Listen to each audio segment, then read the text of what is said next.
Hola a todos. En el siguiente video haremos una breve presentación de la importancia que tienen los polinomios en un caso aplicado en economía para hallar el equilibrio de n mercados para un modelo macroeconómico a nivel nacional. A manera de introducción, en este documento se establecerá la relevancia de los polinomios ya sea en grado 1 o grado 2 para hallar puntos de inflexión, break-even points de producción, ingreso y de beneficios de una industria. Y después escalaremos a manera de utilizar otro tipo de polinomios, pero para representar un modelo macroeconómico llamado el modelo ISLM con polinomios de grado 1. ¿Qué supuestos establecemos para iniciar? Bueno, supongamos que hay una función de demanda, en este caso veamos un polinomio de grado 2 de un bien o servicio I. Supóngase también una función de oferta, pero esta que sea lineal, del mismo bien I. Usaremos ya coeficientes numéricos en vez de establecer solo parámetros. Y en economía se supone que los puntos de equilibrio se alcanzan en el momento en el que la oferta y la demanda se igualan en el mercado, como lo estamos viendo en esta diapositiva. Bueno, aquí establecemos la ecuación de oferta y de demanda, en la cual, como podemos ver, pues la ecuación de oferta está en función del nivel de precios P, pero dependiendo de ella de manera positiva, ¿no? Y por el caso de la demanda ocurre lo opuesto. Obviamente en ambos casos se está cumpliendo lo que es la ley de la oferta y la demanda. Y bueno, como supone este modelo, para un solo bien, pues vamos a igualar ambas para encontrar el punto de equilibrio a partir del cual se van a satisfacer a los consumidores de este bien, y también se va a llegar a un punto en el cual la oferta va a llegar al nivel de precios adecuado a partir del cual va a comenzar a proveer de este bien o servicio, ¿no? Bueno, después de la igualación llegamos a esta ecuación de, de del mercado, y aquí es relevante mencionar una cosa. Por lo regular, en economía, ya, bueno, de hecho ya existe un consenso en el cual nosotros invertimos los ejes a manera de tener en el eje de las ordenadas a la variable independiente y en el de las abscisas a la variable dependiente. Entonces, si podemos ver justamente esta parábola, en realidad se voltearía del lado izquierdo, teniendo el foco de la misma del lado izquierdo. Y esto nos va a permitir encontrar ahora sí entonces una línea tal que a partir de los puntos positivos hará sentido económico para una empresa, ¿no? ¿Por qué? Porque si podemos ver las dos raíces de este polinomio, pues encontramos que una de ellas se encontrará en un punto negativo, o sea, el punto menos 5,0. Esto no hace sentido económico para el nivel de producción de una empresa, ¿no? No podemos producir menos 5 unidades de algo, ¿no? Pero ¿esto qué significa? Que el otro punto, a partir del punto 1,0, sí se van a encontrar lo que es ya la oferta y la demanda del mercado, pero no significa que sea el único punto de equilibrio que va a existir, que es lo que nos menciona la teoría económica, que a partir de este punto vamos encontrando una serie de puntos que sí se pueden ir tomando como puntos de equilibrio, que se van a ir denotando justamente por la parte positiva superior de esta parábola que podemos mostrar, ¿no? Pero ahora, este mismo y muy sencillo ejemplo lo podemos extrapolar ahora a dos empresas y por ende también dos bienes, ¿no? Establecemos el sistema de ecuaciones, tendremos cuatro ecuaciones, dos de oferta y dos de demanda, pero aquí podemos encontrar algo importante. Establezco este ejemplo porque es muy relevante en el tema de análisis económico y sobre todo de la microeconomía, cuando la oferta y la demanda de un bien también se determina, ¿por qué? Por el nivel de precios de otro bien. pues uno iniciando los estudios de economía, pues no se entiende mucho el por qué puede ocurrir esta cosa, ¿no? Pero sí hace sentido cuando podemos encontrarnos que hay una cantidad de bienes y servicios que se consumen pero de manera paralela. Es decir, que a veces no compro uno porque no compro el otro. Establezcamos un ejemplo, un café. El café parece ser un bien el cual simplemente si yo deseo café, pues voy y consumo el café en función también del nivel de precios que este tenga. Pero si yo le pongo azúcar a mi café y en ese momento el azúcar, su precio se encuentra demasiado disparado, pues es muy posible que tal vez mejor ya ni compre el café, ¿no? Entonces vamos viendo que hay bienes complementarios que van a ir determinando el nivel de oferta y demanda en función de qué, pues de otros bienes que parecían que en un inicio no están ligados, ¿no? Esta es una de esas cuestiones económicas muy interesantes que se hacen en el análisis de datos.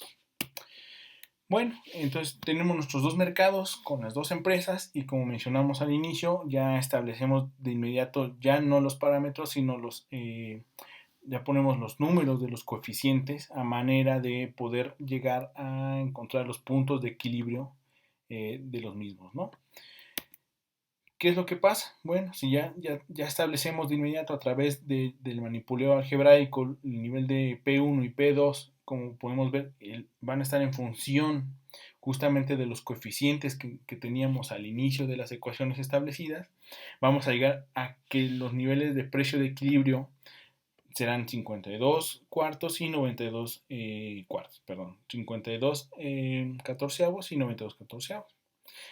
Y sustituyendo los valores en las funciones de oferta y demanda ya igualadas, vamos a llegar justamente a los niveles de producto ofrecido y demandado que van a ser de equilibrio para cada uno de los dos mercados. Por lo tanto, vamos a ver que es Q1, o sea, el mercado del bien 1, en el punto en el que se produce una cantidad de 9 y un séptimo, se encontrará la oferta y la demanda en conjunto cuando en el mercado 2, representado por Q2, llegamos a un nivel de producción de 12 un séptimo. De esta manera vamos a ir viendo que realmente muchos de los bienes y productos están ligados en la economía y por ende los precios de uno van a ir afectando los precios de otro, ¿no? No podemos también comprar, por ejemplo, automóviles sin tomar en cuenta cuál es el nivel de precio de la gasolina, de las autopartes, de los servicios. Vamos a ir viendo cómo muchas reacciones que se van dando en un mercado van a ir afectando a los otros. ¿Por qué? Porque no solamente se van a ligar por el tema de precios, sino es más, hay veces que hay productos que son totalmente opuestos el uno al otro y y que a manera contraintuitiva encontraremos que tal vez cuando yo disminuye la cantidad del precio de uno, vamos a beneficiar de manera negativa, así se dice en economía, otro tipo de bienes que pareciera no estar ligado. Pero en realidad esto se vuelve un sistema en el cual existen correlaciones y autocorrelaciones entre entre los mercados, ¿no? Pero ahora, este ejemplo, que también es demasiado sencillo, podemos extrapolarlo ¿a qué? A un tema nacional, ¿no? ¿Para qué? Para llegar a lo que serían los equilibrios macroeconómicos de una economía, en el cual ya lo denominamos por estas curvas oferta y demanda agregada, en el cual vamos a llegar a un nivel de precios, pero ahora sí un nivel de precios establecido para los N mercados que existirán en el mismo, y ya la cantidad de producto ya la vamos a tomar como el PIB, y de hecho ya se va a tomar, lo podemos ir tomando como lo que es el PIB real, ¿no? O sea, el PIB ya deflactado para algún periodo. Pero ahora procedamos a ver lo que sería justamente la oferta y demanda de una economía nacional cuando ya tenemos N mercados. Para este punto debemos de entender que no solamente existen ya los actores que son los oferentes y los demandantes, ¿no? Existen ya una multiplicidad de ellos que van a ir interactuando y sus decisiones van a estar tomadas con base en una serie de indicadores, los cuales a su vez van a ir modificando las decisiones de otros actores y modificando por ende las variables, ¿no? Y de hecho esos efectos dominó se presentan todo el tiempo en la economía y por eso es muy importante establecer buenas ecuaciones, no complejizando además, pero sí ecuaciones que capten los aspectos más relevantes de la economía, ¿no?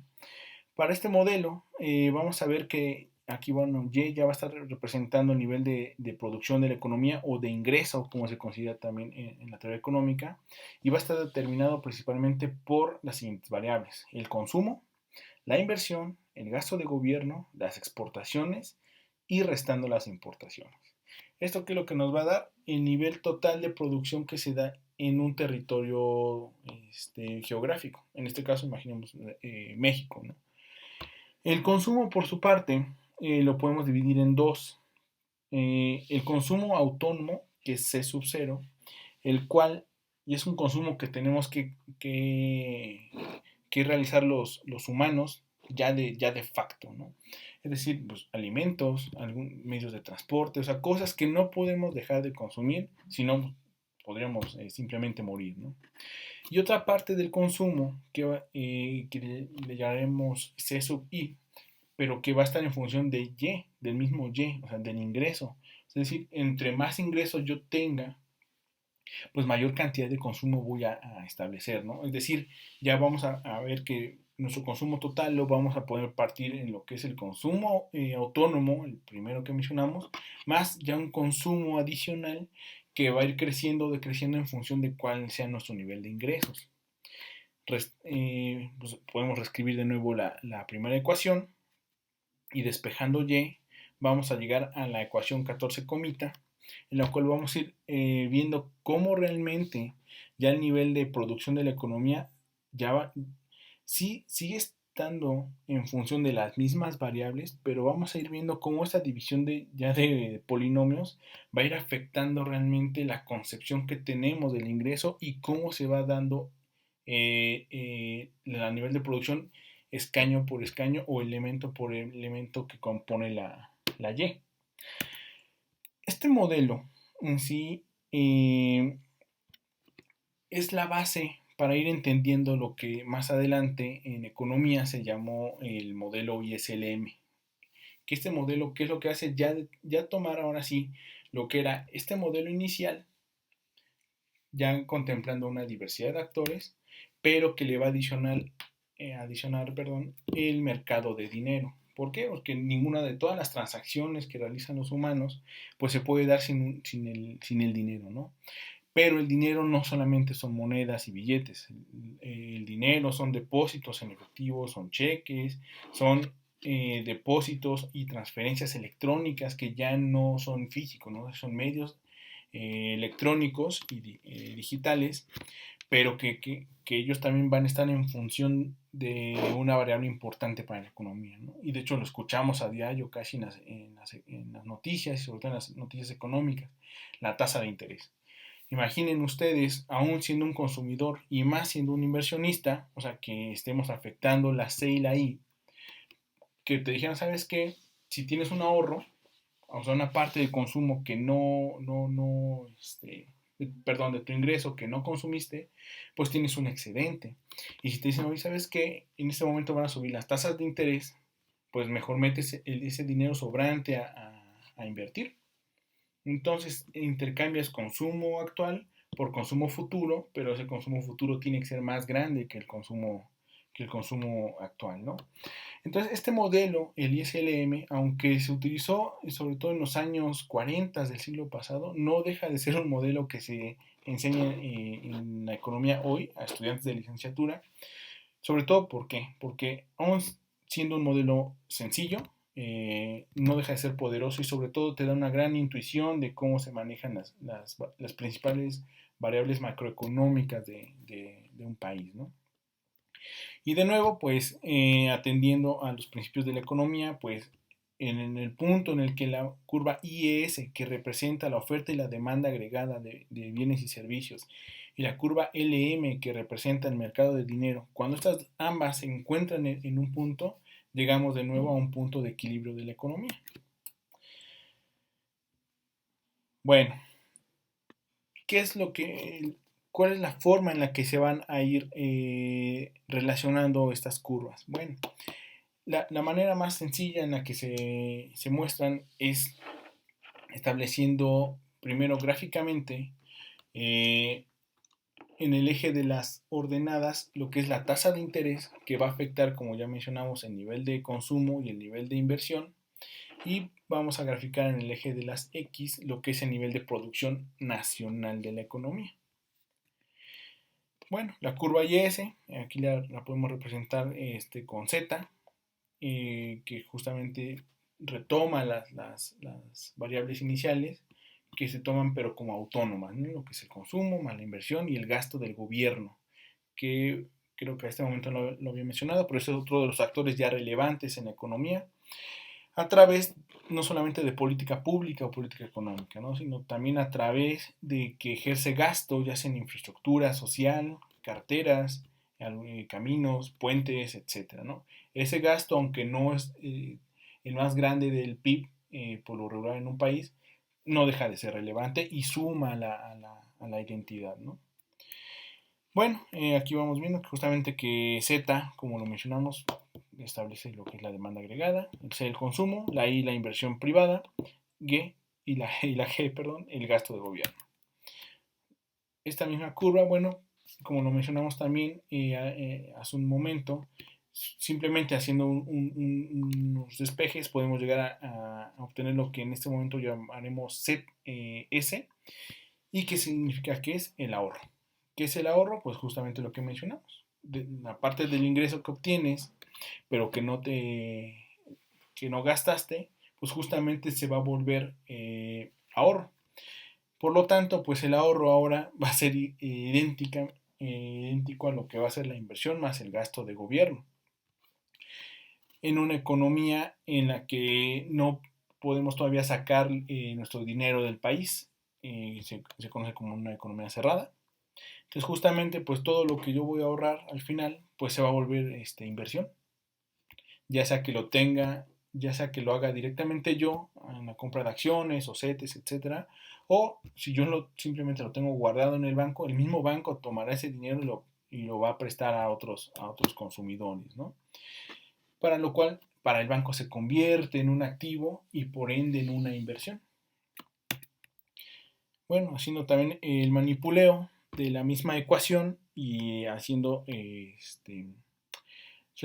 solamente sustituciones y con un poco de álgebra vamos a encontrar lo que ya es en sí la curva IS, que como vemos de nuevo va a estar determinada por lo que ya determinamos que es A sub O, que es el segundo punto, que son el consumo más la inversión más el gasto de gobierno, pero vamos a ir encontrando ahora que también se va a determinar por qué, por la cantidad de parámetros que va a definir cada uno de estas variables en la macroeconomía, y por ende, pues la demanda agregada se establecerá como una función lineal, estableciendo un polinomio de grado 1, y en el cual vamos a ir viendo que, de hecho, esta curva de demanda, también llamada IS, va a estar en función, pero de manera decreciente, ¿de qué? De la tasa de interés.